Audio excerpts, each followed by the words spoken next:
Jésus.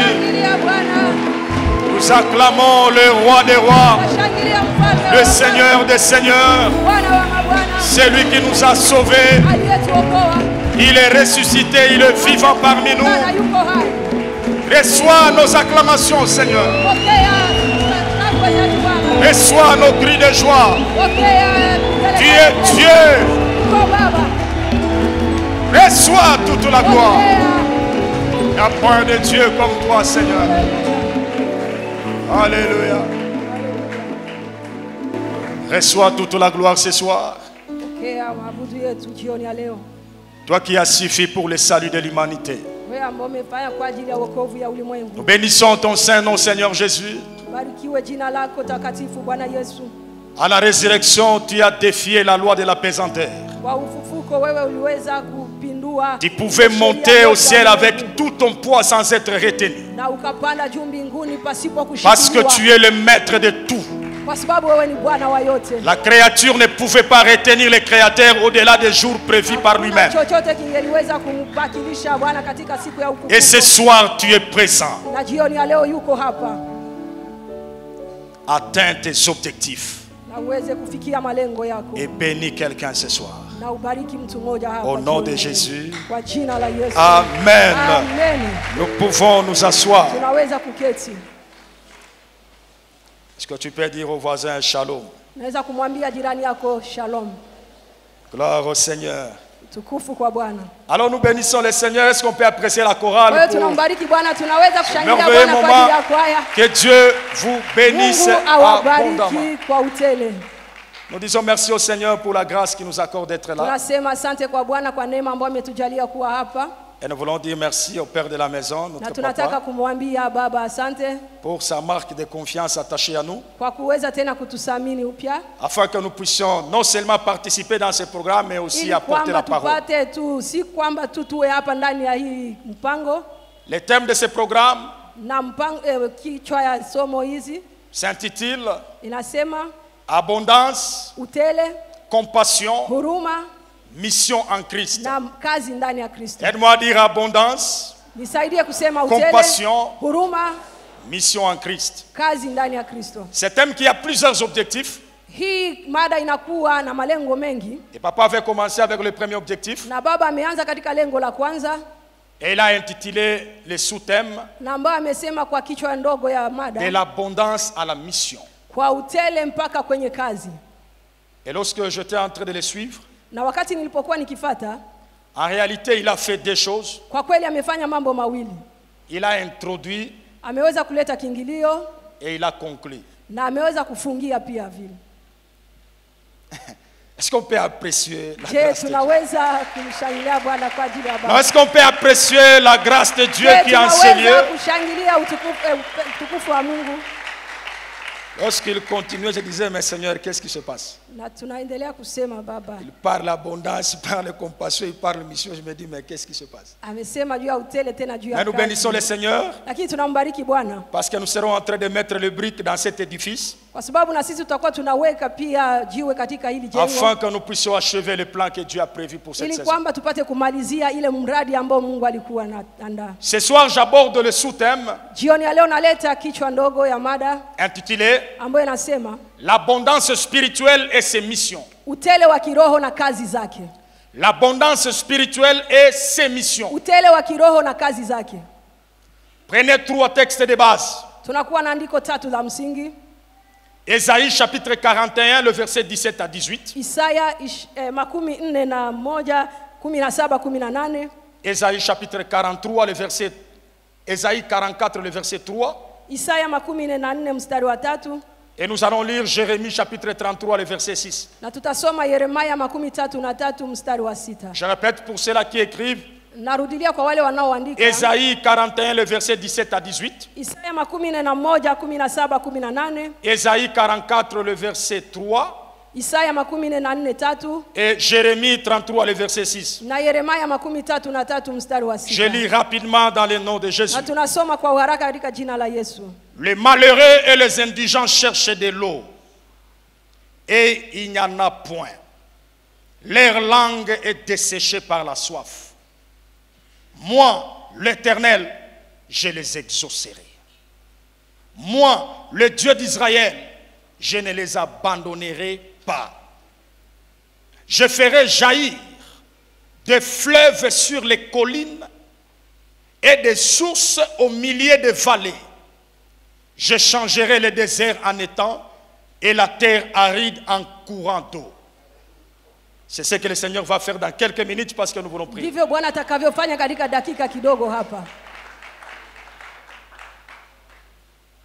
Ésaïe 44, le verset 3. Car je répandrai des eaux sur les sols altérés et des ruisseaux sur la terre desséchée. Je répandrai mon esprit sur ta race et ma bénédiction sur tes rejetons. Amen. Je crois fermement à la présence de l'Esprit. Le Saint-Esprit va se mouvoir dans quelques minutes. Je peux ne pas aller plus loin, on s'arrêtera là où on s'arrêtera. Mais le Saint-Esprit est présent parmi nous. Jérémie 33, le verset 6. Voici, je lui donnerai la guérison et la santé. Je les guérirai et je leur ouvrirai une source abondante de paix et de fidélité. Amen.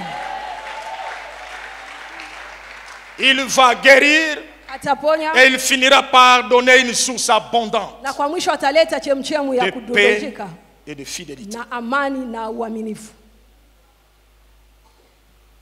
L'abondance spirituelle et ses missions.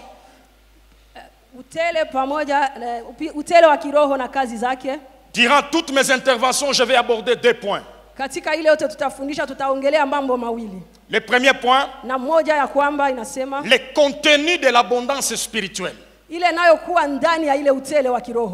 Le contenu de l'abondance spirituelle. Parlant du contenu de l'abondance spirituelle, il y en a plusieurs, mais nous allons voir 2. Un, nous verrons l'onction. 2, les dons spirituels. Deuxième point que nous allons voir, les missions de l'abondance spirituelle. Et à cela, je note 2 points. La première mission de l'abondance spirituelle, la restauration des vies et de l'environnement. Et la deuxième mission, la propagation de l'évangile. Le contenu de l'abondance spirituelle. Par là, nous verrons l'onction et les dons spirituels. Deuxième point, les missions de l'abondance spirituelle. Nous verrons la première mission, la restauration des vies et de l'environnement. Et la deuxième mission, la propagation de l'évangile. Bien-aimés dans le Seigneur, nous devons comprendre que la mission de Dieu s'accomplit dans un monde à contre-courant, où le diable et son armée sont à pied d'œuvre pour nous empêcher de l'accomplir correctement. Il faut accomplir la mission dans le ministère, dans les affaires, dans la politique, dans l'enseignement et dans tous les domaines de la vie. Parce que mission ne veut pas dire seulement prêcher. Mais l'ennemi et son armée sont à pied d'œuvre pour nous empêcher d'accomplir correctement cette mission sur la terre. À cette lumière, nous devons comprendre la nécessité de l'abondance. Le Seigneur Jésus dit à l'apôtre Jean, Apocalypse chapitre 12, le verset 12. Écoutez ce que le Seigneur dit. C'est pourquoi, réjouissez-vous cieux, Furahieni mbingu. Et vous qui habitez dans les cieux. Na ninyi mnayoketi hapo mbinguni. Malheur à la terre et à la mer. Ole kwa dunia na kwa bahari. Car le diable est descendu vers vous, kwa sababu yule mwovu shetani ameshuka animé d'une grande colère, akiwa na hasira kubwa sana, sachant qu'il a peu de temps. Akijua ya kwamba ana muda mchache sana. Après la guerre qu'il a provoquée au ciel, Lucifer a été précipité. Et le Seigneur dit à l'apôtre Jean, il y a paix au ciel, mais malheur à la terre et à la mer. Là où cette mission de Dieu doit être accomplie. Il dit pourquoi malheur? Parce que Satan a été précipité, il est descendu vers vous, animé d'une grande colère, sachant qu'il n'a que peu de temps. J'aime beaucoup le verset 17. Apocalypse 12 et 17. Et le dragon fut irrité contre la femme. Dans le contexte ici, il est question d'Israël.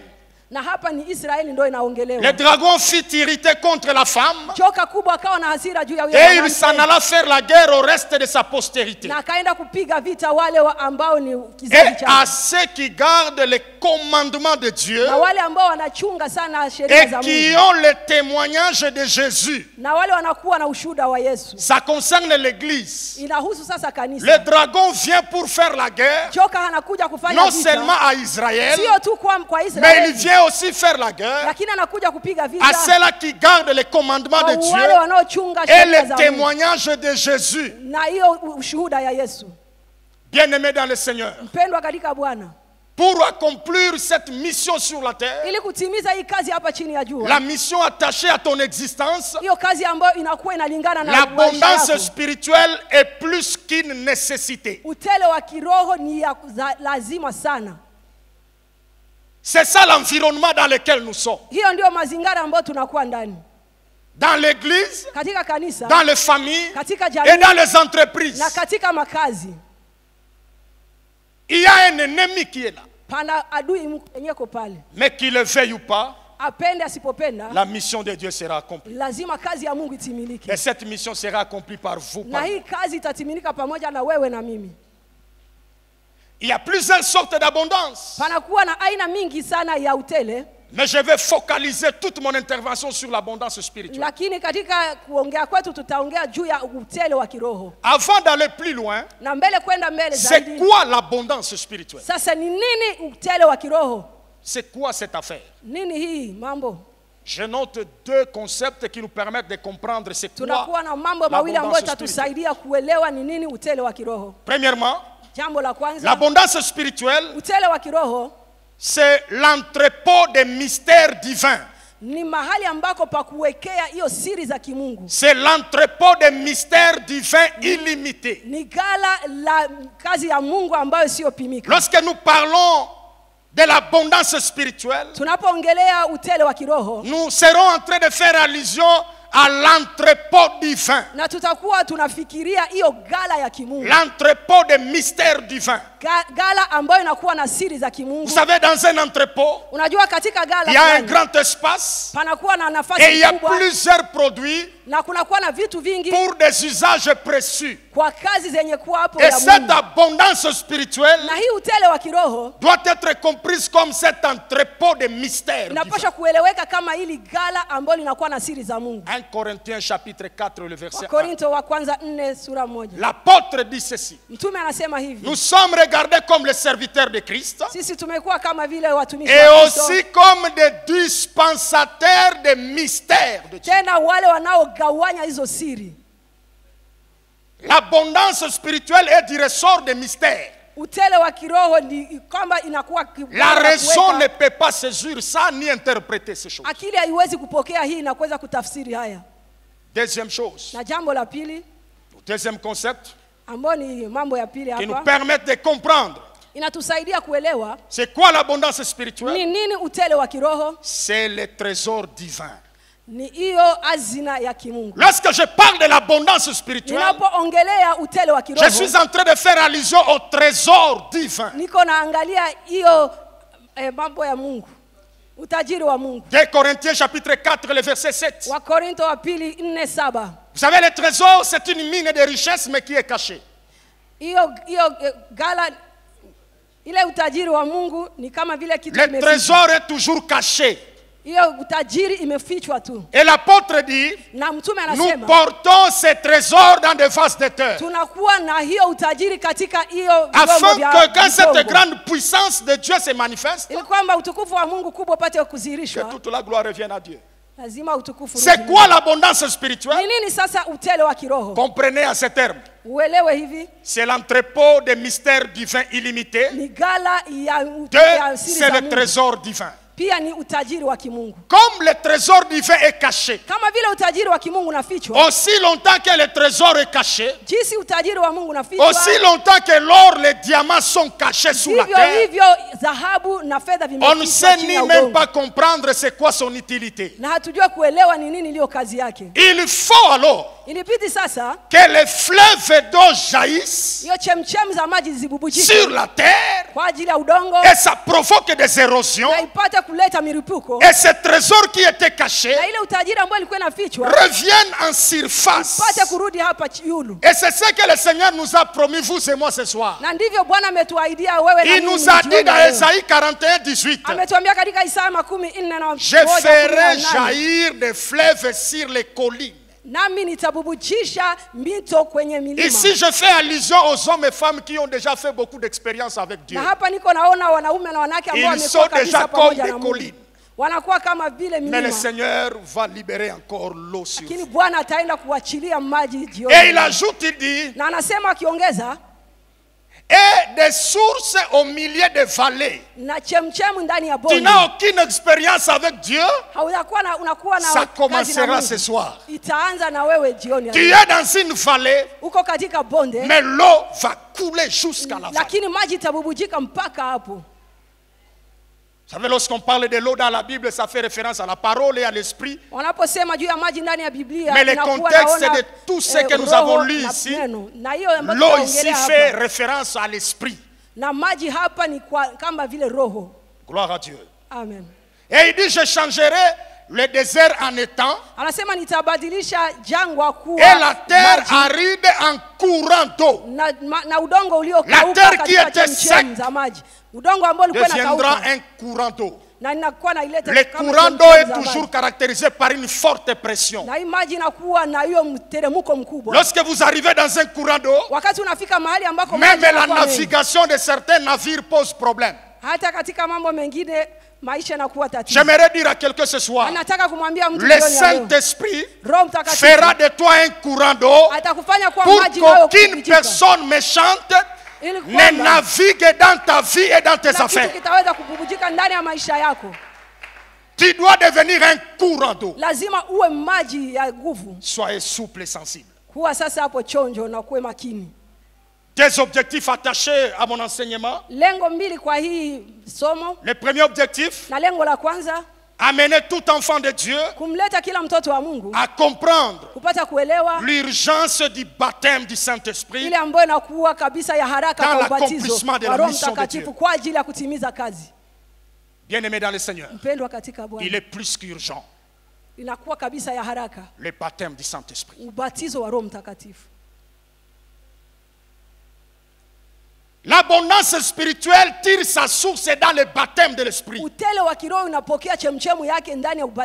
Aussi longtemps qu'il n'y a pas le baptême de l'Esprit,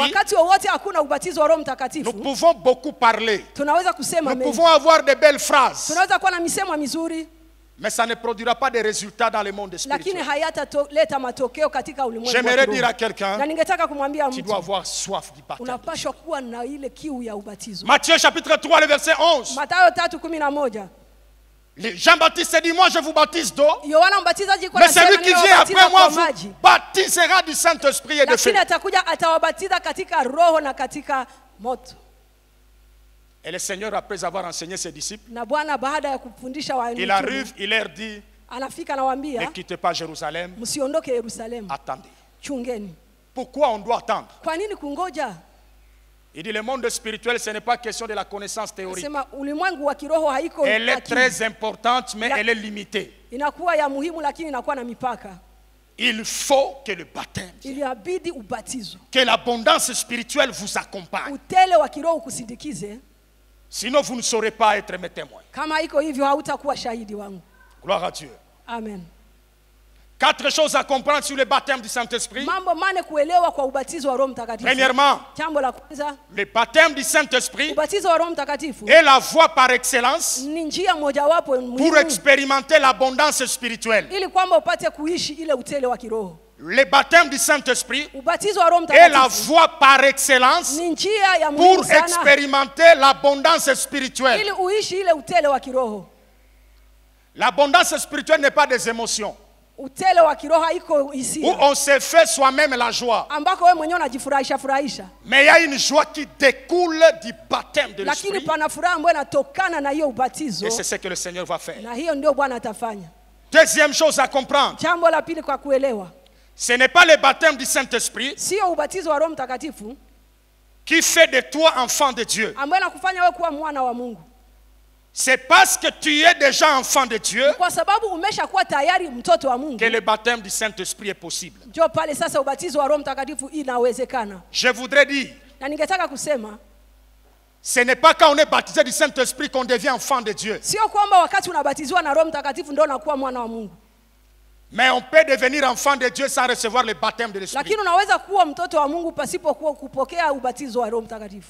Mais parce qu'on est enfant de Dieu, c'est rassurant que le baptême du Saint-Esprit c'est pour nous. Troisième chose, il est possible d'expérimenter le baptême du Saint-Esprit avant le baptême d'eau. Actes des Apôtres chapitre 9, le verset 17 à 20, le cas de Paul, Acte 10, 41 à 48, le cas de Corneille et sa famille. Tu as cru au Seigneur, tu peux être baptisé du Saint-Esprit avant le baptême d'eau. C'est très important. Quatrième chose, on peut expérimenter le baptême du Saint-Esprit de deux manières. Premièrement, par la voie directe de Dieu lui-même, ou soit par imposition des mains de oin.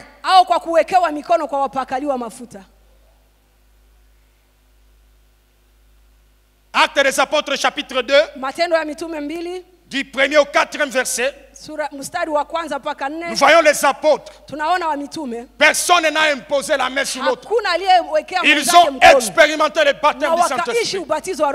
C'est que c'est possible ce soir. Si tu n'es pas touché par quelqu'un, ne soyez pas frustrés. Le Dieu de cieux va se mouvoir lui-même. Il va faire. Acte 10, 41 à 48. Le cas de Corneille. Ils ont reçu le baptême du Saint-Esprit de manière directe. Pierre n'a pas imposé les mains. Il était surpris de voir, il commençait à parler en langue. Et puis il a dit comment nous pouvons refuser les eaux du baptême à ceux-là qui ont reçu le Saint-Esprit. Actes des Apôtres chapitre 8, le verset 14 à 17. Là nous sommes à Samarie. Philippe, après un grand moment d'évangélisation,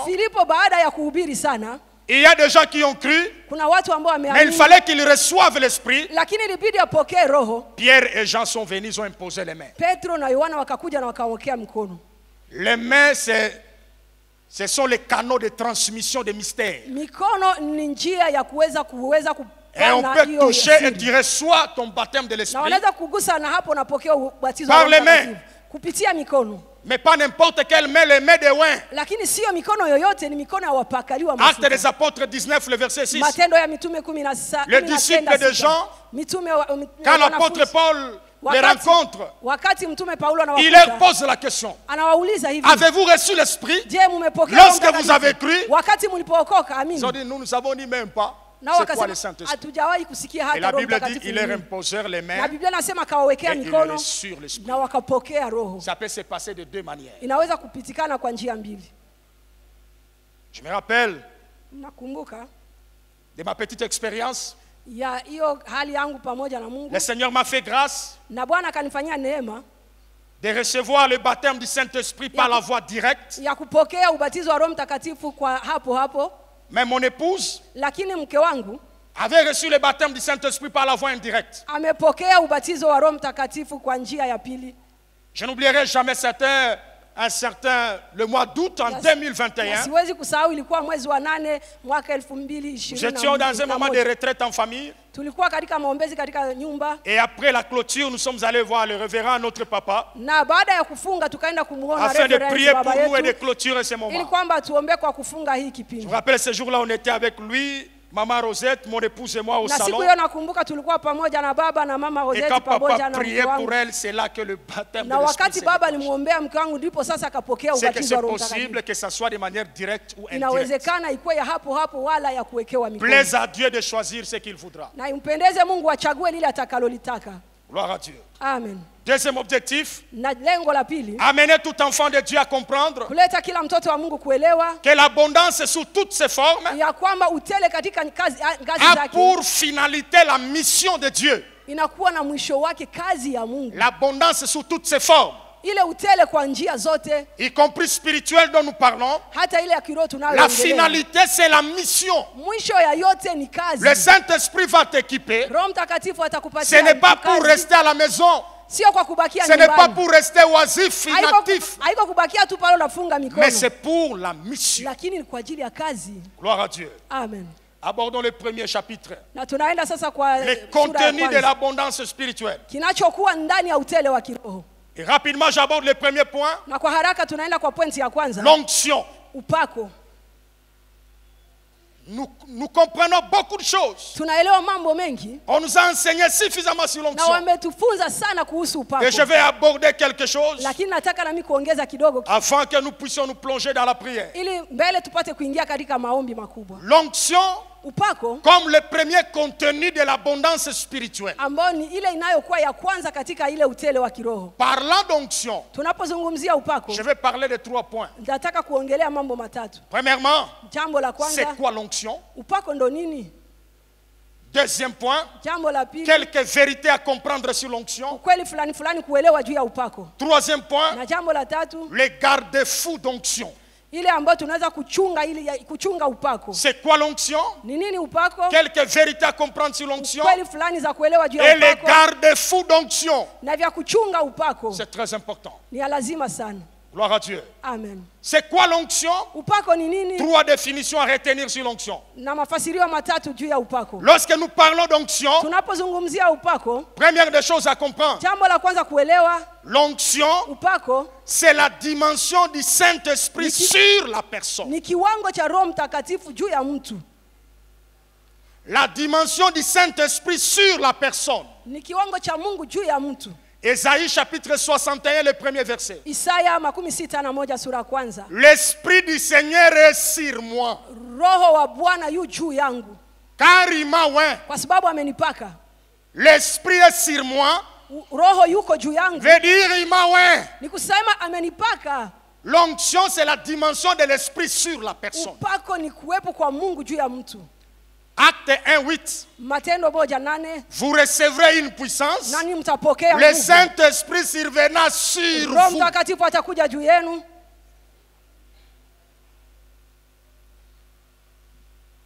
Juge chapitre 11. Le verset 29.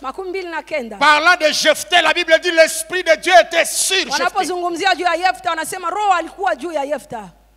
Parfois, lorsque nous lisons la Bible, il y a des termes. Le Saint-Esprit sur moi, c'est la dimension d'onction. Le Saint-Esprit en moi, c'est le sceau de Dieu qui atteste mon appartenance à lui. Quand je crois à Jésus-Christ comme Seigneur et Sauveur. C'est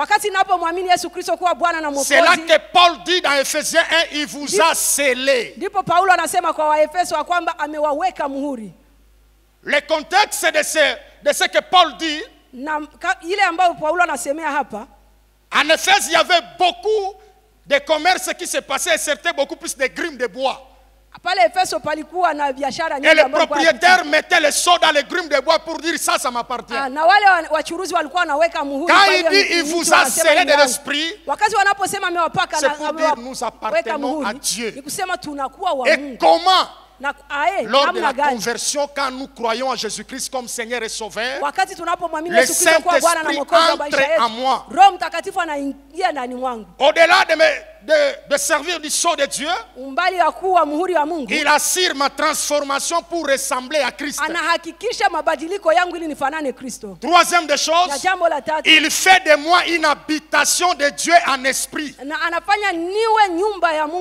C'est là que Ésaïe 26, le verset 9, le prophète Esaïe est en train de dire, mon esprit te cherche au-dedans de moi. Hors du temps d'Esaïe, cette prophétie n'était pas accomplie. Le Saint-Esprit n'était pas en.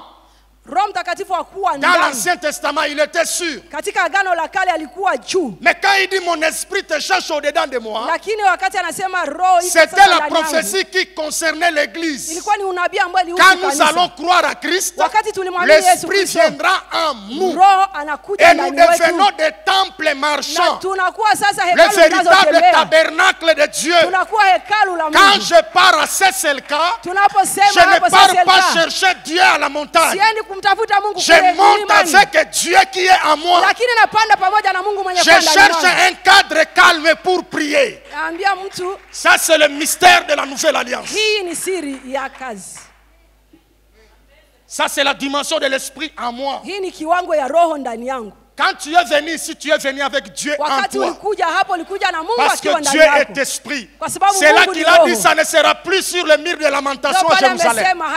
Ça ne sera plus sur les collines de Samarie. Il dit, l'heure vient où les vrais adorateurs adoreront le Père en esprit et en vérité.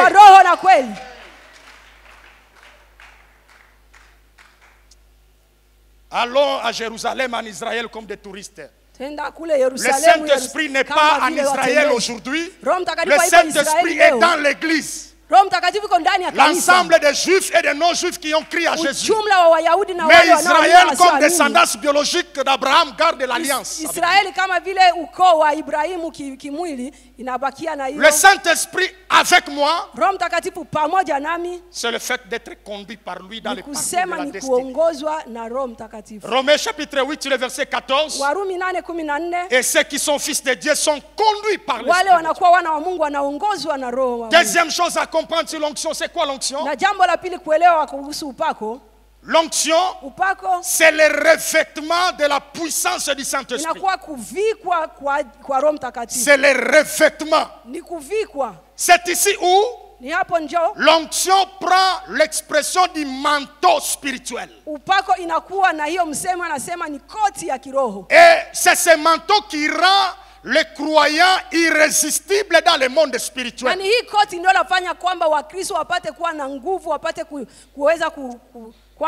Luc chapitre 4, le verset 14. La Bible dit, parlant du Seigneur Jésus, il dit, Jésus fut revêtu de la puissance de l'Esprit. Ce soir, le Seigneur va te revêtir. Vous savez, ces choses, on les comprend mieux quand on les vit. On comprendra mieux l'onction lorsqu'on vit l'onction. Moi, je suis très limité pour parler de l'onction. L'Esprit devrait parler lui-même. C'est quoi l'onction? Troisième chose. L'onction, c'est l'investiture ou l'accréditation dans le monde spirituel. L'onction, c'est l'investiture ou l'accréditation dans le monde spirituel. L'onction, c'est l'investiture ou l'accréditation dans le monde spirituel. C'est ici où l'onction révèle le caractère de mandat divin sur une personne. Être élu comme chef de l'État, c'est bon. Mais il est limité dans ses actions et même dans l'entité de l'exercice de son pouvoir. Mais le chef de l'État entre pleinement en fonction lorsqu'il est investi par la Cour constitutionnelle. Avant l'investiture, tu ne peux pas poser certaines actions. Tu peux être choisi comme ambassadeur. Tu es sur la liste du chef de l'État. Mais pour que tu entres dans le pays d'autrui, comme la Bible dit dans 2 Corinthiens 5, 20, nous faisons les fonctions d'ambassadeur. Mes frères et sœurs, il faut l'accréditation. Il faut avoir la lettre de créance. Sans la lettre de créance, tu ne peux pas opérer dans le pays d'autrui. Et l'onction, c'est l'accréditation dans le monde spirituel. Le fils de Sceva va s'aventurer pour commencer à chasser les démons. Et puis le démon lui dit, le démon va leur dire, nous connaissons Jésus. En d'autres termes, nous avons vu comment Jésus a été investi. Parce que c'est l'onction qui nous donne le pouvoir sur les démons. Les démons nous sont soumis par la voie d'onction. Il dit, mais Jésus a été investi. Paul dont vous parlez, il a été investi. Mais vous, qui êtes-vous? Vous n'avez pas la lettre d'accréditation. Le seul espace où on ne peut pas frauder, c'est le monde spirituel. Si le Saint-Esprit ne t'arrête pas, les démons vont t'arrêter. On peut te faire des faveurs dans le monde physique, dans les entreprises, pas dans le ministère de la parole. Si tu n'as pas été appelé par Dieu, l'onction de Dieu ne coulera pas sur toi. C'est ici où la carte se joue. C'est la dimension d'onction. Où est ta lettre d'accréditation? Plaise à Dieu de t'investir ce soir. Vous savez, vouloir accomplir la mission de Dieu sans l'onction vous plongera dans la frustration et découragement. Certaines ambitions seront arrêtées par les esprits méchants. Avoir de bonnes ambitions, c'est bon. Mais avoir l'onction pour accomplir ses ambitions, c'est mieux. L'onction, c'est l'investiture, mes frères. L'onction, c'est l'accréditation. Comment nous voulons aller dans la mission sans la lettre de créance? Comment? Ça ne peut pas se faire. Il faut la lettre de créance. Il faut que tu sois investi. Bien-aimé dans le Seigneur, le Saint-Esprit est disposé. Le Saint-Esprit est disposé pour accomplir ces choses. Pour accomplir ces choses. J'invite la chorale de monter. Soyons debout, nous allons prier. L'onction, c'est l'investiture. Tu dois être investi ce soir. Tu dois avoir ta lettre de créance ce soir. Tu dois, dans tous les domaines de la vie, tu as besoin d'onction. Tu ne peux pas t'hasarder sans l'onction. Tu n'iras nulle part. Nous sommes debout.